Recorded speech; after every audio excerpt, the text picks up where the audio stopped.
A ver, pensemos en algo. ¿Qué es lo que de verdad hace que el comercio mundial funcione? Hoy nos metemos de lleno en una fuente que revela esos sistemas, esos mecanismos poderosos que casi nunca vemos, pero que hacen posible la globalización.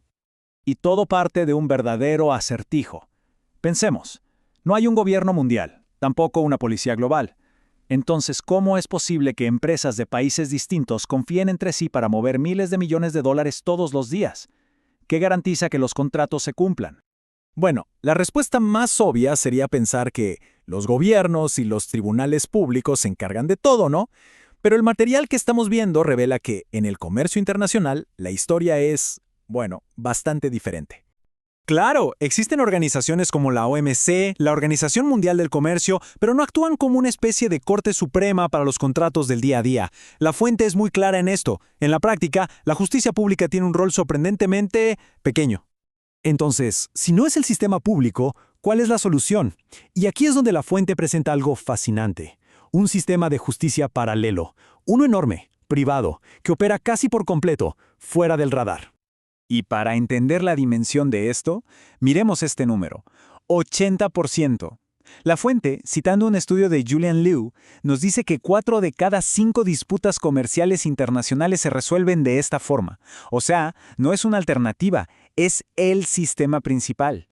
Y si quedaba alguna duda, este otro dato lo deja clarísimo. El 90% de los contratos internacionales firmados desde 1990 ya incluyen cláusulas de arbitraje privado. Se convirtió básicamente en la configuración por defecto de los negocios a nivel mundial. Bien, ¿y por qué esta preferencia tan marcada? La fuente lo resume en 5 ventajas clave que, en esencia, resuelven los problemas del sistema público. Estamos hablando de que es más barato y mucho más rápido. Es menos confrontacional. La privacidad está garantizada. Y esto es crucial.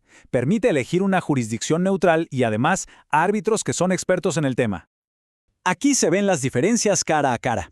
Por un lado, tenemos los tribunales públicos, rígidos, formales, con jueces que quizás no son especialistas en comercio.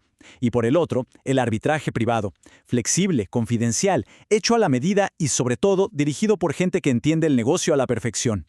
Ahora, uno podría pensar que esto es una invención de la era de Internet y la globalización, ¿verdad? Pues no. La fuente nos explica que en realidad es el resurgimiento de una idea muchísimo más antigua, con unas raíces históricas muy profundas. Se le conoce como la lex mercatoria o la ley mercante. Imaginen esto, un sistema de leyes que no fue creado por ningún rey ni parlamento, sino que surgió de forma espontánea entre los propios comerciantes, basado en sus costumbres y en lo que funcionaba en la práctica. Y esta línea de tiempo muestra un ciclo que es increíble. En la Edad Media, esta lex mercatoria era la norma en una Europa súper fragmentada políticamente. Luego, con el auge de los estados-nación, las leyes nacionales la absorbieron. Pero ahora, en nuestra era de globalización, ha vuelto a surgir con más fuerza que nunca, como un sistema global y privado. Y aquí está la idea central que nos deja la fuente. Cuando hay beneficios potenciales en el comercio, la gente va a encontrar la manera de superar los obstáculos. Los sistemas legales eficientes no siempre se imponen desde arriba. A menudo, simplemente, evolucionan para resolver problemas reales. Ok, hasta ahora hemos hablado de contratos y de dinero, pero la fuente va un paso más allá. Argumenta que esta misma lógica, la de un orden que surge sin un planificador central y sin fronteras, no solo se aplica al comercio, sino también a la cultura. Y para ilustrarlo, nada mejor que esta cita del escritor Jorge Luis Borges, que con una simple pregunta pone en jaque la idea misma de una frontera política, ¿no? La muestra como lo que es, una convención, casi una fantasía. O pensemos en lo que decía Stefan Zweig sobre la Viena de su época dorada. Él no la describía como una ciudad austriaca, sino como un centro cosmopolita, un lugar que de forma consciente educaba a sus habitantes para ser ciudadanos del mundo.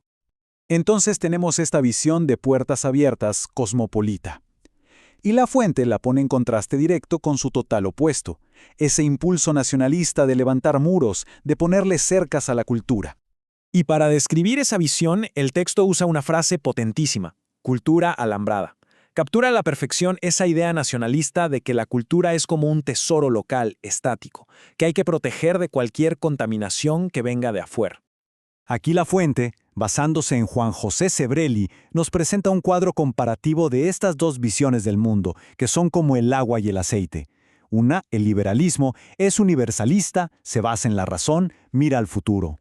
La otra, el nacionalismo, es particularista, apela a la emoción y anhela el pasado. Al final, la conclusión que nos deja la fuente es contundente. La cultura no es un lugar geográfico, es un proceso vivo, en constante evolución, que se enriquece justamente con las puertas abiertas, con las ventanas abiertas, con las fronteras abiertas. El aislamiento, en cambio, la asfixia. Y todo este análisis nos deja con una pregunta final, una reflexión bastante provocadora. Si los motores de nuestra economía y nuestra cultura, las partes más dinámicas, ya funcionan en una especie de orden extendido sin fronteras, entonces, ¿cuál es el papel que le queda al Estado-nación en el futuro?